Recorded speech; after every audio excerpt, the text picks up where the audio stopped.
Hormuz കടലിടുക്കിൽ വാണിജ്യ കപ്പലുകളെ നയിക്കുന്നതിനുള്ള US സൈന്യത്തിന്റെ പ്രവർത്തനമായ പ്രൊജക്ട് ഫ്രീഡം താൽക്കാലികമായി നിർത്തിവെക്കുന്നുവെന്ന് ട്രംപ് പ്രഖ്യാപിച്ചതിനു പുറമെ ഫെബ്രുവരി 28-ന് ഇറാനെതിരെ ആരംഭിച്ച ഓപ്പറേഷൻ അവസാനിച്ചതായി US സ്റ്റേറ്റ് സെക്രട്ടറി പ്രഖ്യാപിക്കുകയും ഇറാനും USഉം തമ്മിലുള്ള സമാധാന കരാറിനുള്ള സാധ്യത വർദ്ധിക്കുകയും ചെയ്തതോടെ ഡോളറിന്റെ മൂല്യം കുറയുകയും സ്വർണ്ണവിപണി ഉയരുകയും ചെയ്തു. ഇന്നലെ 2 തവണയാണ് സ്വർണ്ണവില പ്രഖ്യാപനമുണ്ടായത്. രണ്ടാം വില പ്രഖ്യാപന സമയത്ത് അന്താരാഷ്ട്ര മാർക്കറ്റിൽ ഔൺസിന് $4,678 പരിധിയിലായിരുന്ന സ്വർണ്ണവില ഇന്ന് $4,704 പരിധിയിലേക്ക് ഉയർന്നിരിക്കുകയാണ്. ഇന്നലെ രാത്രി വീഡിയോ ചെയ്യുമ്പോൾ നേരിയ ഉയർച്ചയോടെയാണ് നിലനിന്നിരുന്നത്. എന്നാൽ പിന്നീട് വിപണി വീണ്ടും ഉയരുകയായിരുന്നു.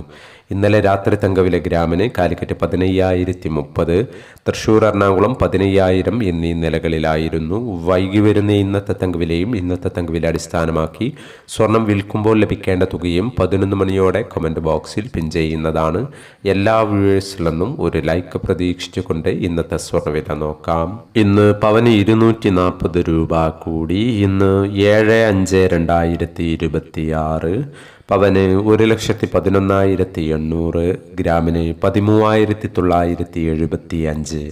ഈ വീഡിയോ നിങ്ങൾക്ക് ഉപകാരപ്രദമെങ്കിൽ വീഡിയോക്ക് താഴെ ലൈക്ക് ചെയ്യാൻ മറക്കരുത്. Thank you for watching.